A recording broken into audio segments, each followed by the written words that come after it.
Welcome everyone. Thank you for being here tonight. My name is Youa Vang and I am Vice President of Blkk Historical Society. We are very excited tonight because we have Carla Rodriguez. Yes. From Blkk Hand sharing their story and their art with us and just the history behind Tintype photos. And then if you are interested as well, at the end of the conversation tonight, Carla's going to be doing some Tintype photos too for a fee, and you can sign up with them. I think we have a couple people already signed up. We have some events coming up for RCHS on August 14th. Woodrow, who you met on the way in, is going to be hosting Minnesota History Days. Some students that went to DC this year are going to be talking about their experience and then their projects. And then on September 6th at Gibbs Farm, which is one of the locations that RCHS runs, we're going to be having a farm-to-table dinner. So please do sign up. It's all on our website, www.rchs.com. And instead of doing, like, reading off your bio, I usually invite our guests to do their own intro. Okay. Just because you know yourself better than anyone, you know your story better than anyone. So please tell us a little bit about yourself. So I am like a Minnesota transplant. I was born and raised in Houston, Texas. I'm a first generation American, Venezuelan American. My parents immigrated from Venezuela in like the 90s, and sorry, the 80s. And but yeah, I moved up here to go to art school. I went to the Minneapolis College of Art and Design. I was also the first person in my family to go to college, and which was really disappointing for my mom that I went to art school.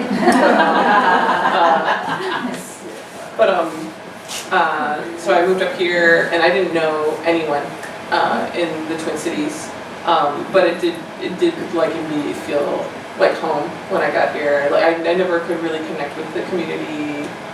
I mean, in Houston, where I grew up, it was I don't know. It's like felt really isolated from people. I like spent a lot of time inside playing video games and drawing and painting. And so I went to a specialty arts high school there. So that's kind of how I got into the art trajectory. But living up here and like going to school here and like being a part of the community here was really I felt like a part of something bigger than myself, which was really beautiful. And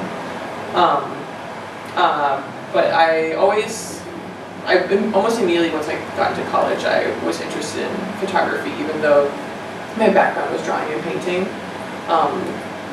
I did drawing and painting really badly, and so kind of going into college, and especially being around a lot of really talented people, I was like, oh, I can't do drawing and painting. I have to. I'm better at this thing. I'm going to do this thing, and it ended up working out really well for me as far as like what was like speaking to like how I wanted to make work. But I got introduced to large format photography, which is this style of camera, and I had no idea that this type of format existed at the time, and because I just skipped. I did 35 millimeter, which is like the smaller.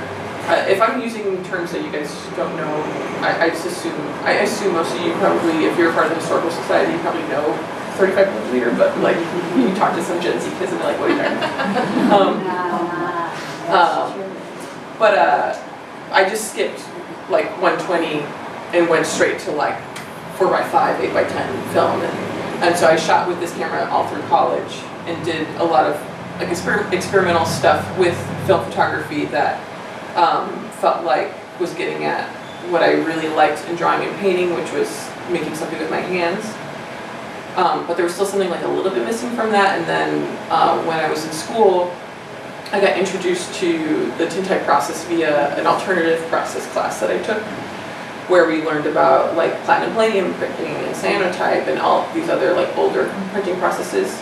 And someone came into our class to demonstrate the process to us, and this was like 15 years ago now at this point. And this person is an extremely talented artist, but he had just taught himself this process, and so looking back, he did it. He was doing Tintype, but like really badly. But I had no comparison. So I just remember seeing this moment of like the plate turning, we had done all the chemical steps, exposed the plate, and I can talk more about like the process of that, but developed it, and then it was in the fix, and it was flipping from a negative to a positive, and this thing happens where it's like this like milky blue color, and when the fix gets poured onto it, it like looks, the image almost like goes away in this fog and then comes back, and it was just like this incredible moment where I was just like, oh, this is the thing. This is the thing I've been looking for. This is the thing I want to like dedicate my art practice to, and it was definitely like a light bulb moment for me to like experience that. And but I didn't even get to like actually pursue it until like 2 years later. What took so long? As you can see, there's a lot of stuff associated with it. It's also like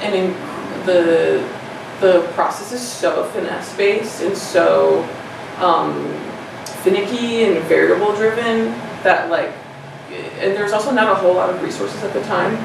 There were some manuals. There was like a handful of people practicing the process who had written some manuals, and there's some old manuals, but there wasn't like workshops or YouTube or really anything at the time for this process. So it was really hard going at first.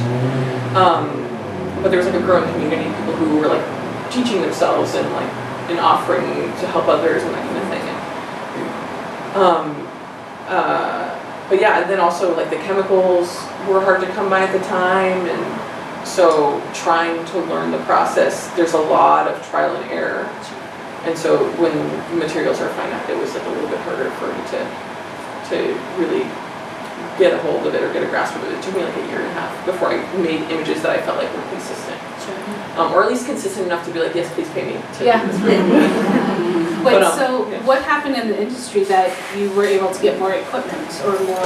I would say like I think that it's like really slow going education of the community. Okay. So I started, I think the person who inspired me to start offering this, when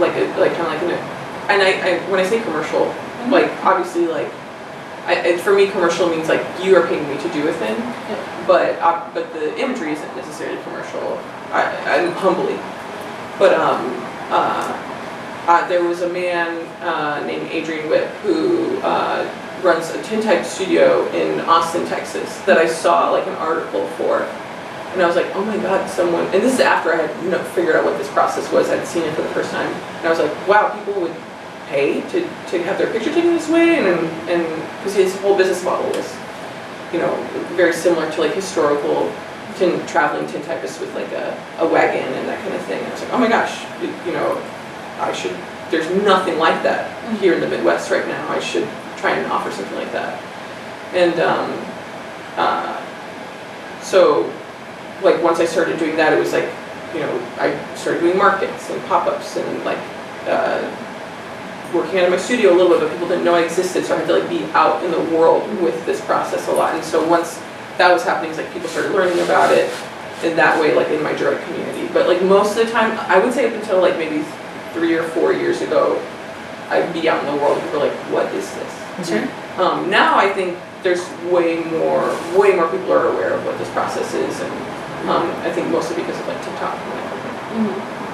I feel like obviously Civil War days was when Tintype was popular. Am I correct in that knowledge?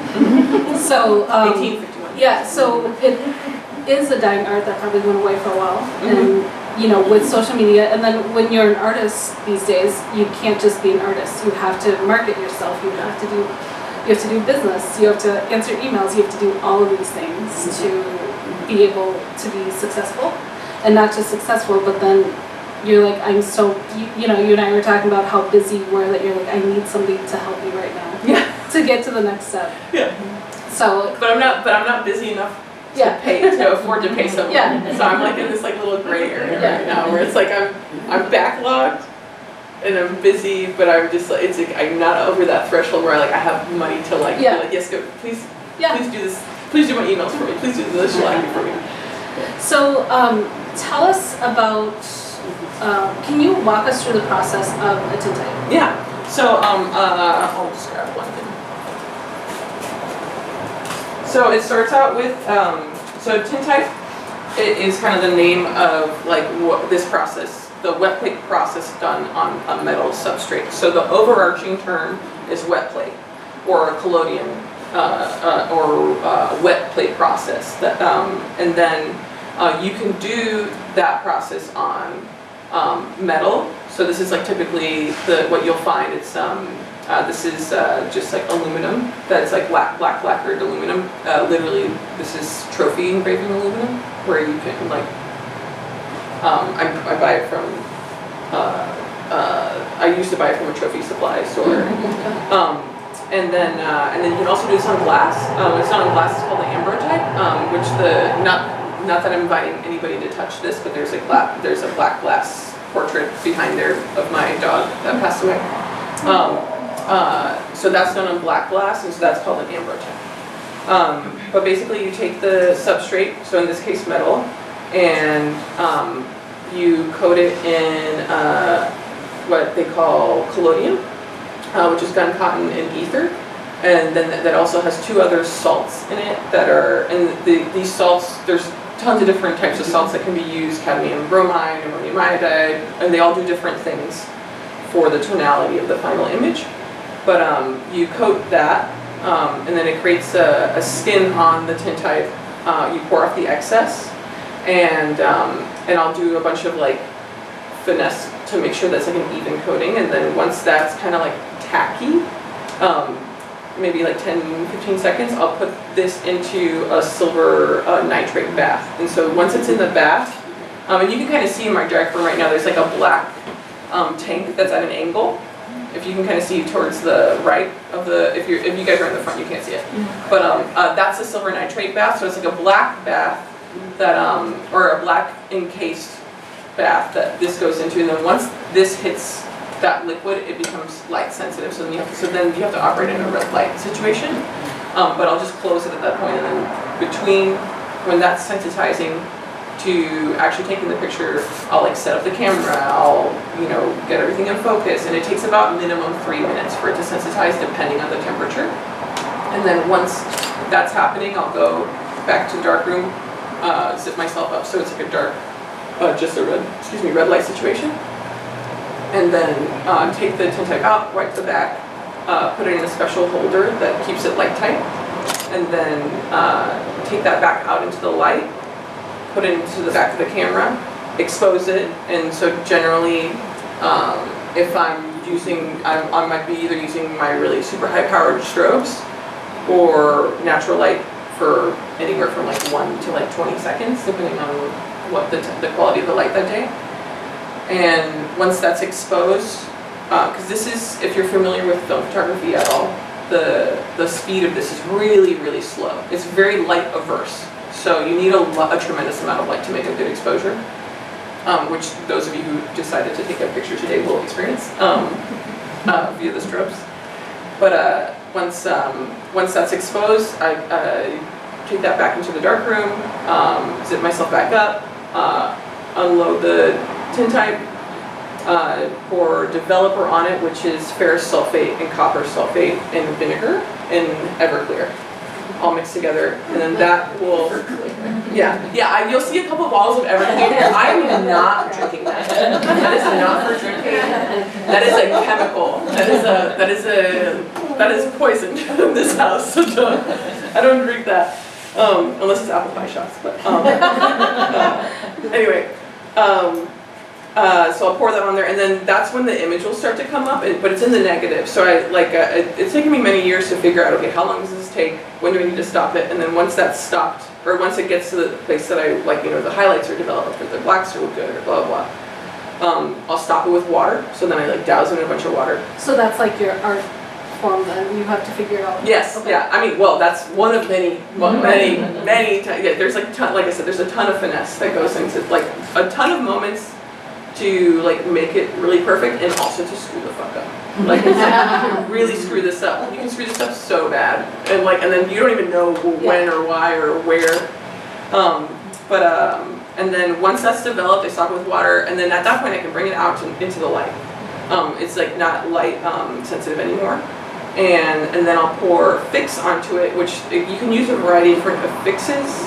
The one I use is probably the most dangerous, but the best as far as like different applications and uses, but it's potassium cyanide. So it's like the traditional, very traditional, old way of, just don't drink it. It's fine. It's not going to jump out of the bottle and kill you. But it will kill you if you drink it very quickly and painfully. But then once you pour that onto the plate, it'll, basically it's pulling the unexposed silver out. And so it looks like it's developing, but it's actually just pulling the black, it's like making the black parts clear so that you can see the black ground underneath. So if I was doing this on clear glass, and you saw that same moment, it would look like a negative. But because it's a black ground and behind the parts that were exposed to light, those parts will be clear, and so then the black will show up and it'll show up as a positive. And that's it. How long did it take you to, you said 2 years, but like what was some things that you were running into in that time that you're like, okay, I'm doing this wrong? And how did you figure it out? Oh my gosh. I mean, everything. I didn't have enough light. I was letting the collodion get old, and so then it gets too slow, and so then like I would go to like make a picture, and then like nothing was coming up, even though everything else was right. I was letting the developer get old, or mixing it too strong, or mixing it too weak, in combination with how fast my collodion or new my collodion is. If you use the wrong type of water, like if you use sink water versus distilled for the silver bath, all of a sudden the silver will bind with whatever particulates are in that, and then makes the silver bath less sensitive. If you do Tintypes on a really hot day, the chemistry becomes way more active and faster, and then all of a sudden you're getting all these like crazy anomalies and like what looks like fogginess, even though like everything else is correct, like there's no light leaks or anything like that. Or if you're doing it on a really cold day, it's the opposite effect. Everything is way slowed down, and so you have to like develop it for longer, and you have to actually heat the chemistry up to make sure that it's active, because otherwise it becomes inert. And then also, I learned that the sun is further away from the earth, so in the winter, and so you have to expose, if you're using natural, you have to expose the picture for longer because the UV index is less. So why work in such a finicky medium? I think that I don't necessarily believe this 100% in the sense that like, oh, if the harder it is to get, the more worthwhile it is. I don't necessarily believe that, but I do think that it makes you really hyper present and attuned to what is happening around you, and in a way that it's like I have to be hyper present when I'm doing this, and I can't tune out. Especially like I can't tune out because I might die. Yeah. Like if I did the wrong thing or I mixed the wrong thing, like if you mix the developer and if you don't wash the plate well enough before you put it into the cyanide, you can make cyanide gas. So the fumes. Yes, yeah, you can kill. Yeah, I could kill myself. So if you're there too long, we're like, "Are you okay?" Yeah, no, I'll be like, I'm tired. But yeah, you have to be really present, and I think that a lot of the times the results are just like totally unmatched for me. It's literally, it feels like magic to me, which is like corny. Yeah. It's a little corny to say that, but all these things are happening. You're getting all these stars aligned, and then all of a sudden you have this like incredible image, like that you're seeing people in a light, like and that I can't see with my naked eye. Yeah. Like scientifically, like this process is orthochromatic, so it's like literally seeing stuff that you or I can't see, but it's like almost beyond that too sometimes. Sure. And I just find that like super rewarding, and I think there's different ways to reveal that. It's not, Tintype photography is not the only way to do that. Like I think when you sit with a painting for a long time, or a drawing, or listening to someone talk, I mean there's all different ways that people get revealed to each other, but this is the way that I've chosen how to do it. So did you have to, so Carla does do outdoor photography too. Did you have to refine the in-studio before you moved to outdoor? Like how did that transition? Repeat the question, refine it? Or like figure out what you were doing here before you moved it to outdoors? Yes, so a lot of actually my peers did it the reverse. Okay. They started with natural light and then moved to studio light. It's more accessible. Okay. I think that you need less stuff in order to do natural light tintypes than studio tintypes. I don't know, I just started with studio light. I don't know why that was the way, my entry point. And so I found natural light to be really intimidating because of the extra variables, right? Temperature, the light changing, longer exposures is harder to ask people to hold still for 3 or 4 seconds rather than 1/60th of a second when you're doing a strobe. So I found a lot of that really intimidating to like be able to like think on the fly like that when in this specific lighting situation it's very controlled. Like I know what's going to happen almost every time I hit the shutter. But natural light is like if the cloud moves over the sun or if the wind blows a certain way, you know, it can be a lot tougher, I think. Okay. Humbling. So I don't know if any of you follow Carla on social media. They did a piece with PBS talking about postmortem photos and portraits. Can you share a little bit about that history with us? Yeah. So a lot of times especially during that time period when photography was like first coming on the scene and then becoming accessible to the middle class via Tintype, because daguerreotype was the first, right? But that still was like financially inaccessible to most people. So once Tintype became more accessible, it was like, this was the one time that people were able to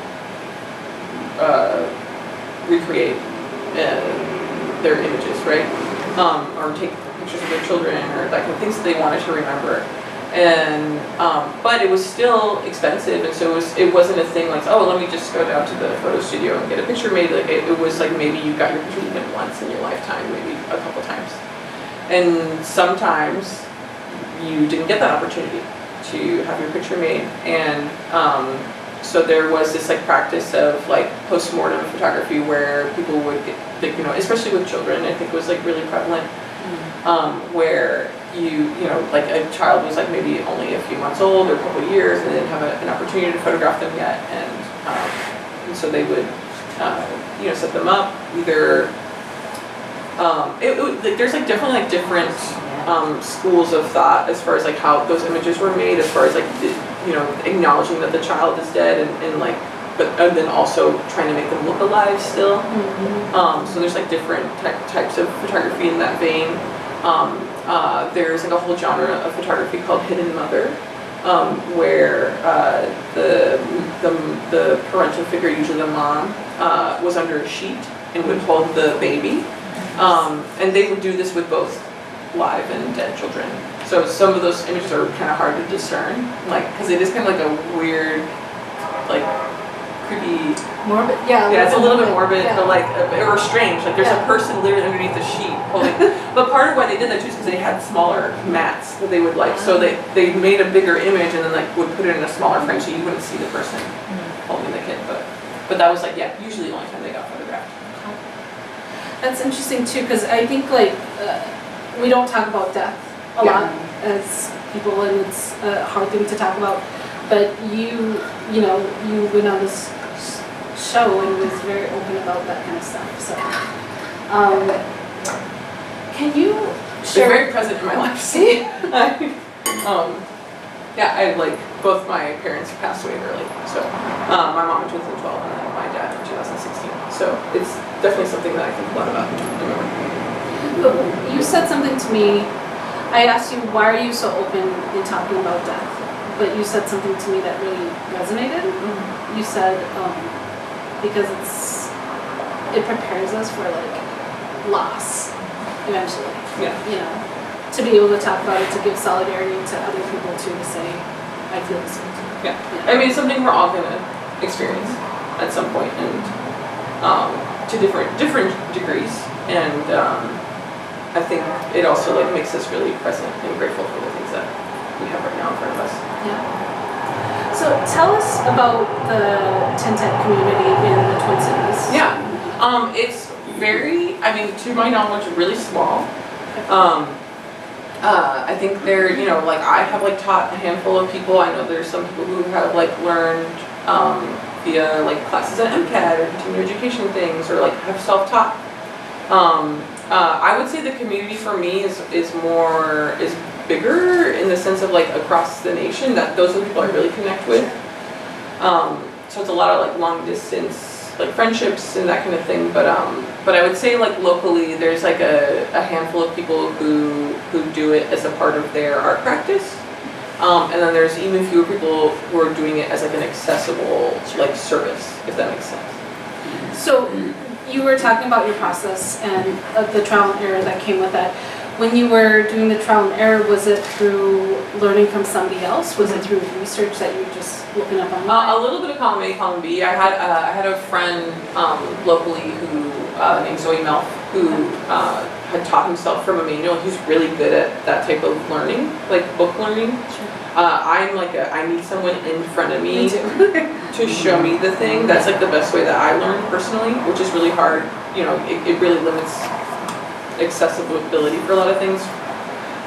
But he taught himself from a manual and then like literally showed me like how to pour the developer, like the very basic finesse stuff. And then I had to fill in the blanks from there. It was like, you know, because I mean, I think he was like right in the beginning of stages of it too, so he didn't really have, we were both like throwing stones in the dark as far as like troubleshooting goes when something would go wrong. There was like an online community called Collodion Bastards, which is like a community of like old white guys who did this process. They're all like very cranky and yeah, it was definitely like, yeah, especially at the time when I started doing it, it was like very few women doing it.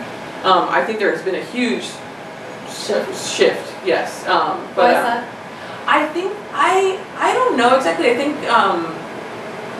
think that just like women feeling permission to like get into something that is like male dominated, right, is I think seeing other women doing it, and I think a lot of like, and when I say women, I mean like, you know, anyone who's not a cis man, you know, but like feeling, I think the process, like I said, demands a lot of like finesse and presence and like in craft, which I think some women are drawn to, and so I think that's like part of why we're seeing a lot of that. Okay. So obviously you had mentors that helped you, but like, what about if somebody younger is coming to you to ask for help or how to learn this stuff? Yeah. What is your mindset when somebody comes to you and says, I want to learn this? Yeah, I mean, you know, I'll be really candid and say that I think identity plays a big part in like how much I want to be present for that. I think, you know, if it's somebody who has like more of a marginalized identity, I'm probably more helpful. Okay. But I would say a lot of the time though too, I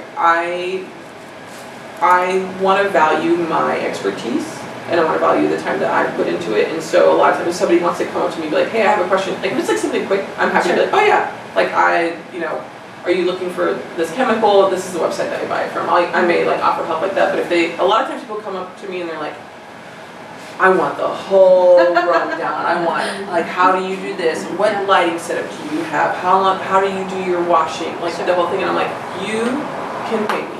Yes. You can pay me to tell you this information. I don't have any shame in asking for that. I don't think there's anything wrong with like valuing like expertise or knowledge in that way. And I also don't think I like charge a lot. You know, it's like I probably would charge like an hourly. I've done that. I've had people come up to me like, oh, I really want, like, can you help me start my own Tintype business? And I'm like, yeah, sure, we can go on a Zoom call. You can pay me, you know, my studio rate, and then I'll answer whatever questions you want. Sure. So I don't know if any of you know this, but Carla does free photos on Juneteenth for Indigenous people's day too. So why is it important for you to give back to communities like that?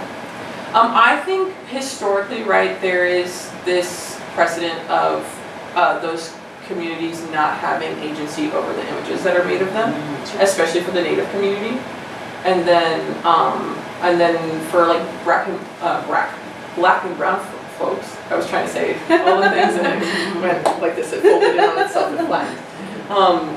You're right there. When you're a marginalized identity, that means, right, that you maybe don't have the time or materials or money to invest in a family photo, that kind of thing. So there are images that exist of like freed slaves and you know, people who are you know, people who are still owned by others, but they're few and far between. Because prejudice still existed at that time, right? So I think that like a lot of those families don't have a historical record photographically of their ancestry, and so especially when the uprising happened and George Floyd was murdered, I was like, okay, what can I do? Like, what is the expertise I can bring to this? Like, right, I can be in the streets, I can donate money, I can do this thing, but if I was like, what is a thing that I can do? And so offering this is like a service to like that community directly, I felt really important at the time, and it still does. I think also I felt like it was like a little bit ironic to be, however many years now it's been since the Civil War, right? It's like 170 years out from that racial conflict, and then being present and knowing this process to another racial conflict where it's, I'm using the same process to talk about the same things. It felt like to me. But instead of centering the war, or centering like white soldiers or whatever those images are, which are important, those are important images, it's not to discredit that.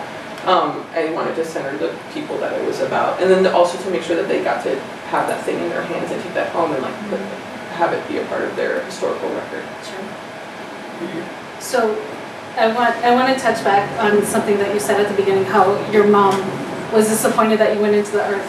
So for like a brief moment, she was like fiercely like proud and supportive of me. She was sad for like 2 seconds, and then she got over it. That's how she was. So I also went into the arts. I went to school for music business, and when I graduated, my mom said, okay, so now you're going to make a ton of money, right? Because musicians make so much money. Yeah. They do not. And so I was just like, how do I break it to her? No, yeah, how do I break it to her, number one? And then how do I also justify going into an industry that I'm not going to make millions of dollars unless I'm that 1%? Yes. So then why do you continue to do art? Girl, I don't know. Why not go to a 9-to-5 job?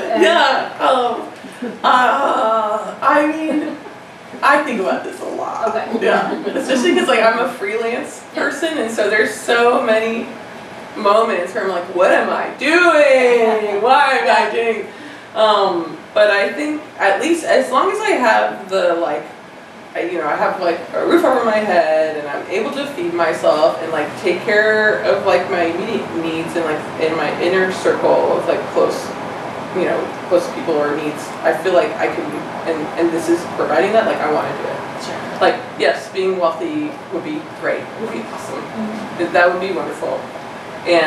But I do feel like a purpose and connection to this and this type of work in a way that is like really motivating and satisfying to me, that like I think that, I did have like a desk job, a 9-to-5, and there, and you sit there and you dream about what are the other things that you can be doing. And not to say that there's anything wrong with doing that type of work. I think if that type of work affords you the freedom to do the things that you're passionate about, and there's time to do it and it doesn't deplete you, then yes, do both. There's nothing wrong with that. I'm lucky right now that this supports me in a way that is, I can like live a nice live a nice life. Okay. So I hate bringing back up your social media, but I feel despite the doom scroll, and I was on social media this morning and I'm like, oh, I don't feel very good. But then there's moments where it's like I want to use it for the reason that it should be, keeping up with friends and keeping up with their lives. And so if you do follow Carla on social media, she unveiled a special portrait with Maddie Mickelson. I don't know if anybody watches A Bear and can you tell us the story behind that? Yeah. This is at like a motorcycle show called the Paradise Road Show in Palm Springs, and I've been doing this show I think like now 4 or 5 years, I think.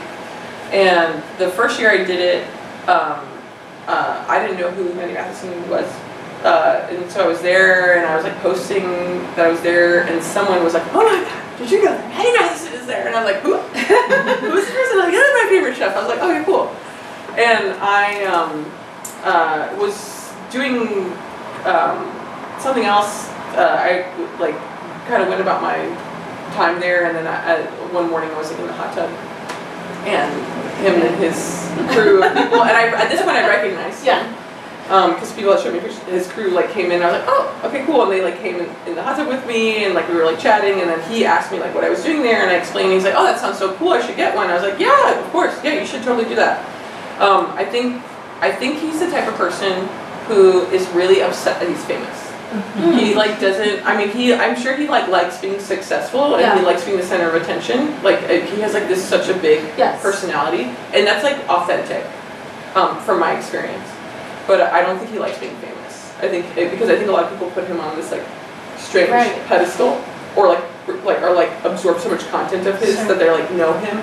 So I think he's like very uncomfortable with people being like, you are this person. And so I just like, I knew who he was, but I didn't have that aura. And so I was like talking to him in this way. I think that maybe he felt like, it's like, okay, this is like safe. Yeah. This person is not trying to get something out of me or whatever. And he didn't get a picture that year, but the next year I like saw him again. And I asked, I was like, oh, would you want to do one? You know, I didn't offer it to him for free. I was like, you can pay for it. Yeah. Like, oh, he can 100% pay for it. I'm sorry. Like, he can 100% pay for it. And he was like, yeah, sure, but he like wanted to pile all his like friends in there too, and so I made a really bad one of him. Well, I shouldn't say I don't think it's my best work. But it was fun, and then he saw the process for the first time, and then he was like, okay, cool, like he could like connect it to what I was asking him to do, because I think a lot of people, when they see this process for the first time, they're like, I don't know what this is. Right. So then the next year, which is this last portrait of someone in his group that I became closer with, or friendly with, I asked him, I was like, hey, do you think we can like, do a group portrait or whatever? And he's like, yeah, sure, I'll tell Maddie. And then I was like in between, I was like I had like back-to-back portraits, and all of a sudden they're like, we're ready. I was like, clear my schedule.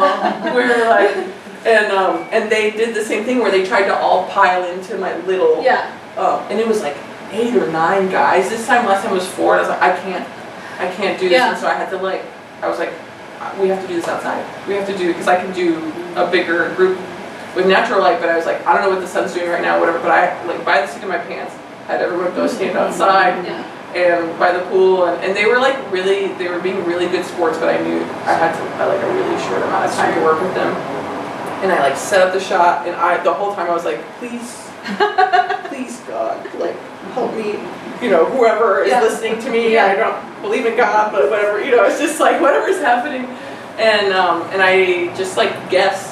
And I made the picture, and I think I nailed it. I think I nailed it. For what was happening at the time, and like all the other variables that were happening. There's like some little like things you could nitpick about it, but like I think I did. I think I made a really good picture on the fly, and they didn't even see it. Most of he like ran away to do something. Yeah, well, he has the picture now. I mailed it to him in Canada, and but he saw it. And he's like, yeah, I'll buy that. I was like, cool, great. Like, but yeah, so he was like a good sport about it. He was really nice, and his friends are really nice too. So if you do get your photo taken by Carla, she has what do they say when doctors have a good bedside manner? Yeah, I have a great bedside manner. You make people feel comfortable. Is that something you feel like you had to learn over the years, or like how do you read a room? I mean, I definitely think it's a learned skill. I don't think it was a struggle for me to learn. I like people. Like, I really enjoy meeting new people. I like spending time with them. I like getting to know them. I think I've always had this experience of like being really curious about people and like being really nosy. Like, I really like enjoy.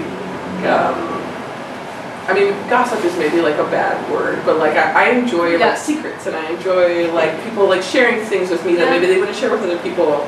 And I think I tend to like make people feel like I'm a safe person to do that with, which I like to think that I am. Yeah. But yeah, I think my curiosity around people makes people open up to me in a way that makes them feel comfortable, and you know, I'm asking questions that like I'm trying to like get at. Like what it is that they're curious about, or what they're trying to learn, or what they're trying to get out of like a photo experience. Okay, so last question for you. Who, you shot Maddie Matheson, who is a famous person, maybe more than one, that you want to shoot, so we can send it out into... Oh, okay. Beyonce. I like We talked about this a little bit earlier, but yeah, Beyonce is like that. Actually, has been my like dream subject for many years. I was telling you earlier, but like if you see a Tintype of Beyonce and it's not abundantly clear that I didn't take it, then you need to call me and act as if somebody died, or like send me flowers because like a dream died. So just so you know, that's how serious I am about this. I don't know how I'm gonna make it happen, but yes, I would love to photograph her. I think that'd be really stressful in the best way, and also paper pastel. Okay. Paper pastel. So I do want to open up to questions, if anybody has questions before we enter them. Do you, well, I have two little questions. Please do. Do you feel, listening to you, do you feel like a scientist or a chemist? No. Not at all. No, I know I am. You are. Yeah, like the science behind this color is me unbelievable. surprised. Like when I was in school, I did so bad in school. Like I went to art school for a reason. I did way better in art school, but like in traditional middle school, high school, like math, science, all this, I was like, I can't just spit everywhere. I didn't understand any of that. That was so hard for me. So the fact that I have no idea how this happened. It's a miracle every day that I'm making it happen. And my other little iffy question is, how long do your photographs last? Like, is this like a forever? Oh thing, my or gosh, do I they didn't even fade, say. Or Yeah, we're still finding Tintypes today. That are 150, 170 years old. They're super archival objects. Okay. Yeah. I figured, but I Yeah, wasn't- they're crazy archival. It has a lot to do with the process that it is. It has a lot to do with the sealing part of it, because the silver oxidizes if it's left open to air. Right. But if you seal the plate, which traditionally they sealed it with sanderac or shellac, it protects the silver from oxidizing, so that they last a really long time, and especially the metal ones. The glass ones are way more fragile, right? If you drop it, it shatters. But the image. But the image, yeah, the image will stay. But like, yeah, but Tintypes, there's a reason I do mostly Tintypes is because I drop them all the time, and they're totally fine. Like, I might bend a corner, but So longevity is better than like paper. yeah, oh yeah, by a lot. Yes, yeah. Very cool, thanks. Other questions? I brought a couple, and it looks like they're on copper. Mm-hmm. Is that common? I think so actually. I think copper is it. Can I see? Yeah. I'm not a historian, so Yeah. like, so Are these? these actually might be iron too. Oh. These are iron. Okay. So it's like Japan iron is like typically the substrate that they would do. So it's like they would beat it out and then lacquer it with what they call it Japanning, with the black lacquer. So I think these are iron. I'm pretty sure. Okay, and then I have this other one that is so crazy because it's got this thing on top. And how in the world do you think they did that? It looks like it could be. This is probably when film started becoming a thing. It looks like it's like a cabinet card or like a print. It could be anyway. Yeah, I'm not sure. Huh, okay. Yeah. I just had never seen Yeah, that. I've never. Yeah, I don't like. I just went to. There was a big show at the Met in New York recently. That was like a retrospective of American photographs. That had a ton of daguerreotypes, tintypes, cabinet cards, that kind of thing. And I like that was like a week or two ago that I went to that, which was like so cool to go to the show. I felt like so in my calling when I was in that room. I was like, wow, I'm a part of this like way bigger thing than myself. Like looking at all these images that other people made like 150 years ago, and like in how powerful they were, even though I didn't know who the person was in the image. And some of them were named, but it was just like, oh, I'm doing that right now. I'm doing that for people right now, and like and not that the goal is for it to be in a museum. I mean, that would be cool, but just that like these images still matter to people in a way that like there's like a whole museum show dedicated to it. That was really cool. That it was like that important to people. Quick question. So when people got their own photographs, like it was like 1910 or whatever, like So did Tintype photographers still continue across the world? As because some local communities wouldn't have access to that kind of thing? I'm sorry. How long did the I would say art go continue on? yes. I would say like so the big heyday was between like 1851 and like mid 1900s. But then like as soon as like film became a thing, that was so much easier for people to use, so that people went straight to that. And then also like it became accessible for people to use in their homes. You know, they're using like brownie cameras, that kind of thing. So it made it like, so photography kind of came out of the studio. It didn't just belong to a photographer, but it belonged to like almost everyone at that point. Did it stop entirely? I don't know if it stopped entirely. I think people practicing it were way few and far between, and it wasn't like a service anymore like it was before. I think, and you know, like anything, you know, there's going to be a handful of people who are like, I prefer that.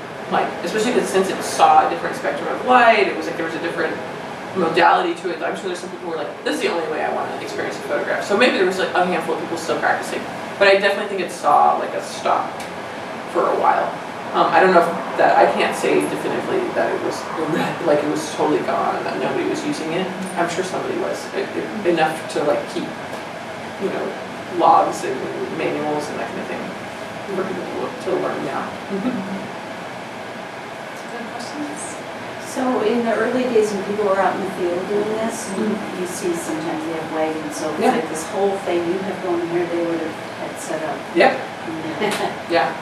Yeah, and I mean, this is luxurious. Like, I'm like taking up space here, I'm like giving myself, you know, like I've seen people work in really small, like confined, like a little dark room, and like it's just like, it's possible. So you can just scale it down. Yeah, you can scale it down to like, I mean, you need to be cognizant of the size that you're working with, for sure. Like there is a certain amount of space you need for certain sizes. But yeah, but if you're working small, you know, doing 4x5s or smaller, you can work in a really small darkness. Just you don't have to bring that much with you. So I think depending on what the person was shooting with, it could be a mobile process for sure, especially if you're using natural light. I like schlep these things to shows and stuff, and it's like why I lift weights, so I can like move these things. And each of these are like 45 to 50 pounds. And sometimes I'm like, why? Why don't I just do natural light, or what, you know? Whatever. Yeah. Wait, so back in its heyday, it was natural light? Did Yeah. Yeah. No, they didn't use this. They might use flash powder. Okay. But that was, I think, once flash powder became a thing, that was when film photography started becoming a thing. I mean, digital killed film. Film killed Tintype. So what's I know. other questions? AI. What? I have a dumb question. Yeah. So There's no dumb this question. is like a one and done. There's no copies, right? Yep. Like that's the only image you have. That's the only image you have now. I do make a scan, so there's like a digital record of it, right? There's like and I can make these. The resolution on these is insane. So because it's a grainless image, you know, you can like if I do a high enough resolution scan and I get the focus right, you can see inside people's pores, it feels like, which is like maybe not for everyone. But I can like count your eyelashes. It's like that detailed. But yeah, so I make a scan, so you'll have like a digital, I offer like a digital copy for you to share online or that kind of thing, and then and if they want like a high res version to reprint, but they're going to be like digital prints. But as far as like the object, the Tintype, there's only one, which is part of what is really attractive to me about it. So with the equipment and the cameras, is it like a finite thing of like, are you shooting with like antique cameras, and is there a certain amount of cameras around, or is there like a production of newer equipment to shoot Tintypes? Yes to both. Okay. So like there's definitely like antique cameras, right? That you know, were used in that time period, and there's only so many of those, right? Yeah. But they're still making these types of cameras today. You can buy this is like quite a modern, I mean this one particularly is from the 70s. And then the lens is like a reproduction of a 18th century lens. It's not an old lens, but it's made to act like one.